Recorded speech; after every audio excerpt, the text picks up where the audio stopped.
கூடை சன்லைட், ஒரு கூடை மூன்லைட், ஒன்றாக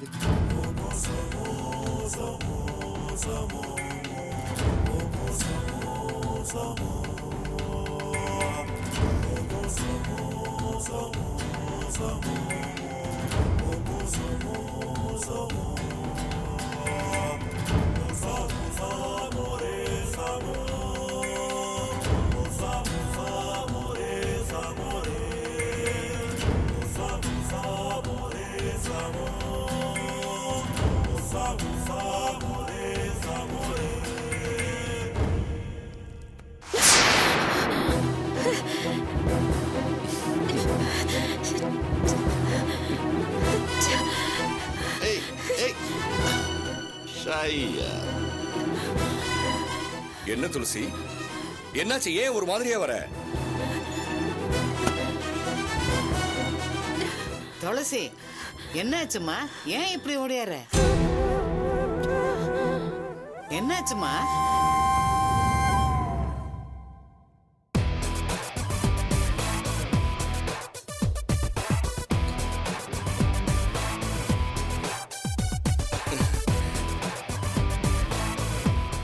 வாங்க உட்காருங்க. வாங்க.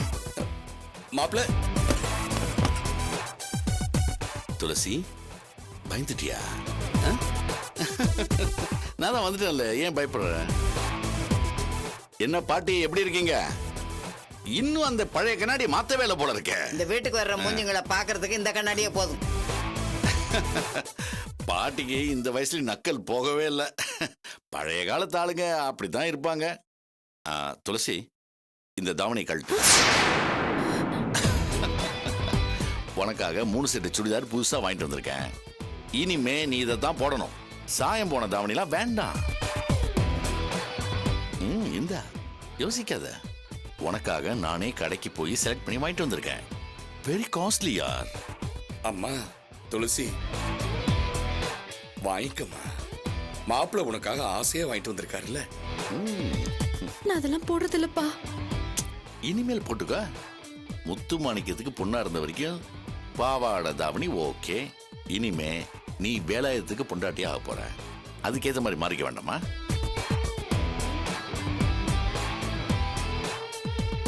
இங்க பாத்தியா, ஹேர் ஸ்டைல்ல இருந்து ட்ரெஸ் வரைக்கும் எல்லாத்தையும் மாத்திட்டேன். நாளுக்கு நாள் நம்மள அப்பப்ப அப்டேட் பண்ணிக்கணும். இந்த துளசி வாங்கிக்க. துளசி, நெக்ஸ்ட் டைம் நான் உன்னை பார்க்கும்போது இந்த சுடிதார் தான் நீ போட்டிருக்கணும். ஓகே? யா யா யா.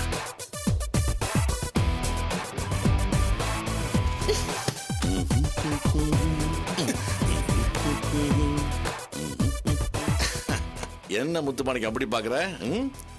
வேலாயுதம் புது அவதாரம் எடுத்து வந்திருக்கான். இனிமே நான் யங் ஆயுதம்.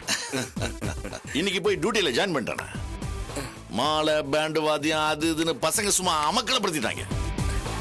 ரொம்ப சந்தோஷமா இருந்த நேரத்துல கொஞ்சம் ஏமாந்துட்டேன். இல்லைன்னா இந்த சர்க்கிள் எனக்கு வந்திருக்காது. எல்லாருக்கும் முன்னாடி தான் 2 கண்ணுன்னா எனக்கு முதுகுலையும் 2 கண்ணு. துளசிய ஒரு பையன் ஃபாலோ பண்றான்னு நான் அப்பவே சொன்னேன்ல, நீ தான் நம்பல. கடைசியில் அவன் வீட்டுக்கே வந்துட்டான் பாரு.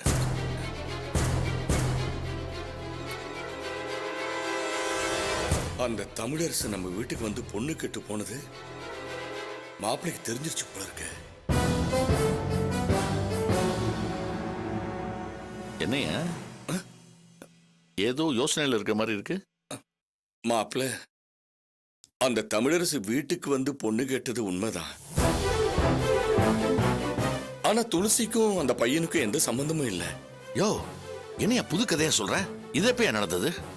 இல்ல, நீங்க தானே சொன்னீங்க அந்த பையன் வீட்டுக்கு வந்தான்னு. அவன் ஏன் வீட்டுக்கு வந்ததை பத்தி பேசிட்டு இருக்கேன். என்ன மாப்பிள்ள சொல்றீங்க? அவன் உங்க வீட்டுக்கும் வந்தானா? அதைத்தான் ஏன் சொல்லிட்டு இருக்கேன். அவன் 2 வீட்டுக்கு வந்து போயிருக்கான்னா இங்க இருக்கிற யாரோ தான் அவனை தூண்டி விட்டு தைரியம் கொடுத்துருக்காங்க. ரைட்.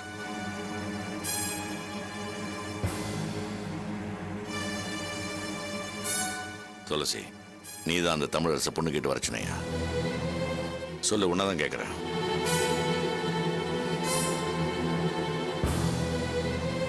பாட்டி, நீ வர சொன்னியா? சொல்லு, நீ தான் அந்த பையனை பொண்ணு கிட்ட வர சொன்னியா? ஆமா, நான் தான் அவங்கிட்ட துளசிக்கு ஒரு வாழ்க்கை கொடுங்கன்னு சொன்னேன். அதை வச்சு தான் அவன் இங்க வந்திருக்கணும். அவன் நல்ல பையன். துளசிக்கு அவன் தான் பொருத்தமா இருப்பான். இவ வயசுக்கும் அவன் வயசுக்கும் சரியா இருக்கும். அவன் வந்து போனது மட்டும் இல்ல, அவனுக்காக அவங்க பேங்க் மேனேஜர் கூட இங்க வந்து முத்துமாணிக்கத்திட்ட பேசிட்டு போனாரு. ஏன் முத்துமாணிக்கம் உங்ககிட்ட சொல்லலையா?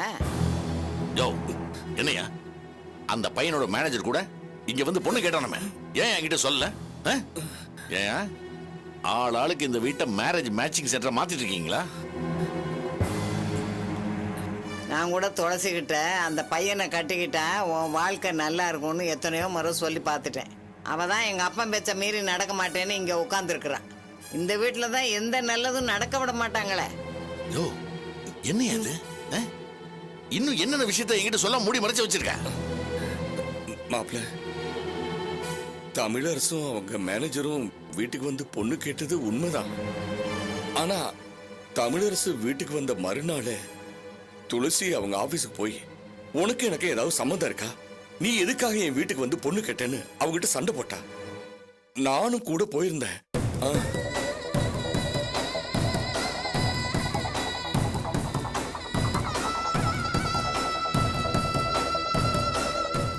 அப்போ அவன் மட்டும்தான் துளசியை விரும்பி இருக்கான். One side love. ஆமா மாப்பிள்ள, துளசிக்கு அவன் மேல விருப்பம் இருந்திருந்தா அவ ஆபீஸுக்கு துளசி போய் எதுக்காக சண்டை போட்டுக்க போறா? மாப்பிள்ள, இப்பதான் அந்த பிரச்சனை எல்லாம் முடிஞ்சு போச்சே. இனி நீங்க துளசியை கல்யாணம் பண்ணிக்க எந்த தடையும் இல்ல. கூடிய சீக்கிரம் கல்யாண நாள் முடிவு பண்ணி சிம்பிளா இந்த கல்யாணத்தை முடிச்சிடலாம். சிம்பிளாவா? No way. அவனுக்கு பயந்து நான் என் கல்யாணத்தை சிம்பிளா பண்ணணும். அந்த பையன் என் வீட்டுக்கே வந்து இந்த கல்யாணம் எப்படி நடக்கும்னு என்கிட்டே சவால் விட்டு போயிருக்கான்.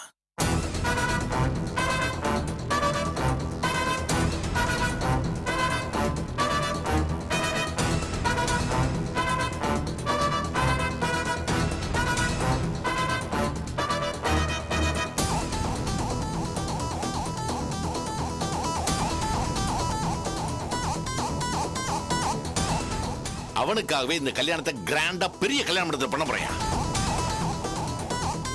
போன தடவை கட்டினதை விட பெரிய பெரிய பேனரா வச்சு இந்த கல்யாணத்தை கலக்கிறேன் பாரு.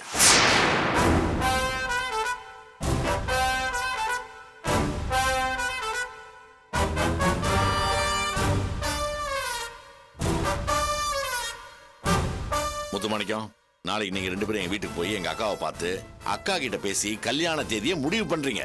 மத்ததை நான் அக்கா கிட்ட பேசிக்கிறேன். சரி மாப்பிள்ள. துளசி, இனிமே நீ அந்த தமிழரசை பத்தி பயப்படாத. அவன் நம்ம கிட்ட ஏதாவது பிரச்சனை பண்ணானா அவனை நான் சுட்டு தள்ளிடுவேன். லைசன்ஸோட என்கிட்ட துப்பாக்கி.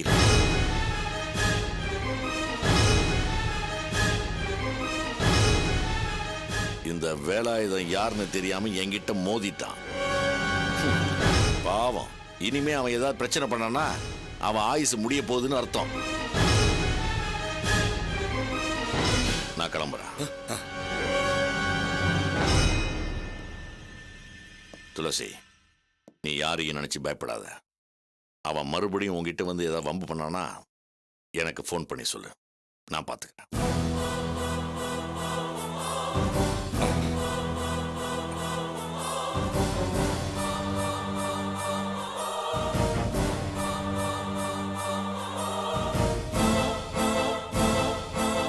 ரொம்ப சந்தோஷமா. Cool cool.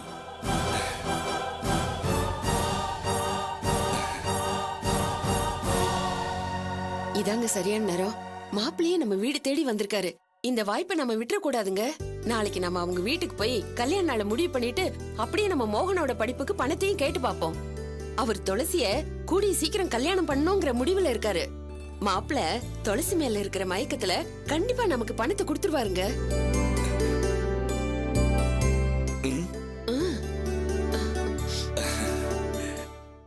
வாங்க.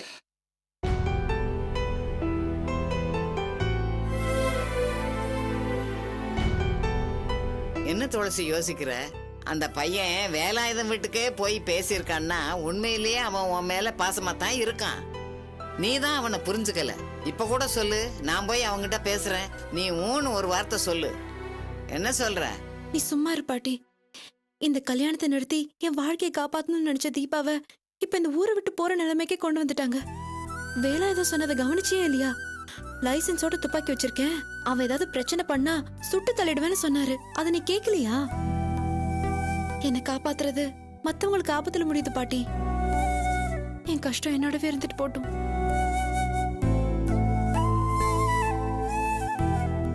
எல்லாம் உன் கையில தான் இருக்கு முருகா.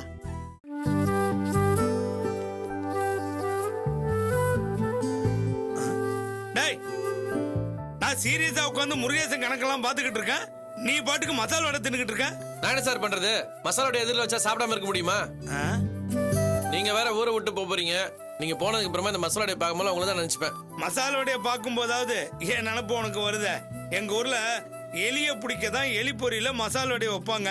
நீ அதே மசாலா வடையை வச்சு என்ன பிடிச்சிட்டப்பா. இந்தா முருகேசி, இதுவரையிலும் 28,32,128 ரூபா கட்டணும். இந்த வாட்டியாவது சீக்கிரம் கட்ட சொல்லு. இதுக்கப்புறம் ஒரு மாசம் இழுத்தான்னா வட்டி அதிகமாயிடும். சார், நீங்க உன்னை பத்தி கவலையப்படாதீங்க. நான் கடன் கொடுத்ததுல நேர்மையான கடைக்காரன் யாருன்னா அது முருகேசன் மட்டும்தான். என்னதான் அவனுக்கு பிசினஸ்ல லாஸ் ஆனாலும் வீட்டை வித்து கடன் கட்டுறேன்றான் பாத்தீங்களா? அங்கதான் சார் அவன் நிக்கிறான். அது இல்லப்பா. சார், போன் அடிக்குது பாருங்க. உன் போன் தான்ப்பா. ஆமா. ஹலோ ஹலோ, யாருமா? யாரும்மாவா? நான் அம்மா இல்ல. என் வாய்ஸ அதுக்குள்ள மறந்துட்டீங்களா? நான் யாருன்னு கண்டுபிடிங்க பார்க்கலாம். என்னம்மா அது வம்பா போச்சு? நீ நேர்ல வந்ததுன்னு யாருன்னு சொல்ல முடியும்? என் வாய்ஸ உங்களால கண்டுபிடிக்க முடியலையா? குரலை வச்சு கண்டுபிடிக்கிறது நீ என்ன பீசஸ் லெவல் எஸ் ஜானகியா? எனக்கு நிறைய வேலை இருக்குது. முதல்ல நீ யாருன்னு சொல்லு. நான் பேசினதும் நான் யாருன்னு கண்டுபிடிச்சிருப்பீங்கன்னு நினைச்சேன். என் வாய்ஸ வச்சு நான் யாருன்னு உங்களால ஸ்மெல் பண்ண முடியலையா? ஸ்மெல்லா? எனக்கு மசாலோட ஸ்மெல் தான் அடிக்குது. நீ யாருமா முதல்ல அதை சொல்லு. சரி, நானே ஒரு க்ளூ கொடுக்கட்டுமா? க்ளூவா? இங்க என்ன டீலா நோடியில ப்ரோகிராம் நடக்குது? யார் நீ? சரி, நானே சொல்றேன். சுடிதார், துப்பட்டா. சுடிதார் துப்பட்டா. சொல்லு சொல்லு சொல்லு, இப்பதான் புரியுது. அப்பா, இப்பயாவது கண்டுபிடிச்சிங்களே நான் யாருன்னு? ஒன்னும் இல்ல. ஒண்ணு இல்லையா? அப்ப என்னதுக்கு ஃபோன் பண்ண? நான் போன் வச்சிடறேன். ஐயோ, வச்சிராதீங்க. இன்னைக்கு புது சுடிதார் துப்பட்டா போட்டேன். உங்க ஞாபகம் வந்தது, அதான் பேசலான்னு ஃபோன் பண்ணேன். நல்ல வேலை நான் புடவை பத்தி எதுவும் சொல்லல. இல்லைன்னா நீ புடவை கட்டும் போது ஏன் ஞாபகம் வந்திருக்கும். பாத்தீங்களா, இதுதான் உங்ககிட்ட எனக்கு ரொம்ப பிடிச்சிருக்கு. உங்ககிட்ட பேசினாலே எனக்கு சிரிப்பு வருது. போச்சுரா, கடைசியில் காமெடி ஆகிட்டியா? சரி, நான் சொல்லு. மத்தவங்களை சிரிக்க வைக்கிறது ஒரு தனி கலை. அது சாதாரண விஷயமே இல்ல. ஒருத்தர் அழ வைக்க ஒரு வெங்காயம் போதும், ஆனா சிரிக்க வைக்க தனி திறமை வேணும். அது உங்ககிட்ட இயற்கையாவே இருக்கு. சார், எனக்கு இப்ப நிறைய ஃபேன்ஸ் வந்துட்டாங்க. பெங்களூர்ல இருந்து ஒரு பொண்ணு பேசுது. சொல்லுங்க, பேசி முடிச்சிட்டீங்களா? இல்லையே, இப்பதானே பேசவே ஆரம்பிச்சிருக்கேன். உங்ககிட்ட பேசிட்டே இருந்தா டைம் போறதே தெரியல. உனக்கு வேணா டைம் போறது தெரியாம இருக்கலாம். இப்படி ஆபீசர்ஸ்ல போன் கால் பேசிக்கிட்டு இருந்தானா என் வேலை போடும். வேலை போனா போகுது. எங்க அப்பா கிட்ட 1000 பேருக்கு மேல வேலை செய்யறாங்க. எங்க பிசினஸ் கூட நீங்க தான் எடுத்து நடத்தணும்னு அப்பா ஆசைப்படுறாரு. யாரு அந்த சந்தேக பேர் அப்பனா? சொல்றேன்னு தப்பா நினைச்சாத. அந்த ஆளு கொஞ்சம் கூட அறிவே கிடையாது. என் பேங்குக்கு வந்து என்ன பத்தி விசாரிச்சுட்டு போய்கிறாரு. அதுவும் நேரடியா கூட வந்து விசாரிக்காம பொண்ணு அப்பாவோட ஃப்ரெண்டுன்னு சொல்லி விசாரிச்சுட்டு போய்கிறாரு. அப்படியாவது போய் சொன்னா ஒழுங்கா சொல்லலாம்ல. அவரோட விசிட்டிங் கடையை கொடுத்துட்டு வேற யாரோ மாதிரி பேசிட்டு போய்கிறாரு. எப்படி உங்க அப்பா பிசினஸ்ல இவ்வளவு பெரிய ஆளா வந்தாரு? அந்த ஆளுக்கு அந்த திறமலாம் இல்லைன்னு இந்த விஷயத்தை வச்சு நான் தெரிஞ்சுக்கிட்டேன். எதுக்கும் உங்க அம்மா உஷாராவே இருக்கு சொல்லு. சில பேருக்கு அதிர்ஷ்ட தேவதை அப்பப்ப வந்துட்டு போன்னு சொல்லுவாங்க. உங்க அப்பாவுக்கு மட்டும் கூடவே இருந்து குடும்பம் நடத்திக்கிட்டு இருக்கா. இல்லைன்னா அந்த ஆளால அவளை சம்பாரிச்சிட முடியுமா? பாத்தீங்களா, இதுதான் எனக்கு உங்ககிட்ட பிடிச்சதே. எங்க அப்பாவை பத்தி என்கிட்டயே கிண்டல் பண்ணி பேசுறீங்களே. எங்க ஊருக்கு வந்து எங்க அப்பாவை பாருங்க. அவர் முன்னாடி கை கட்டி பேசவே பயப்படுவாங்க. ஆனா நீங்க என்கிட்டயே பொழந்து கட்டுறீங்க. என்ன சொன்னாலும் இவளுக்கு கோவமே வர மாட்டேங்குது சார். டென்ஷனா என்ன வேலைன்னு கேட்குற குடும்பம் சார் இது. ஹலோ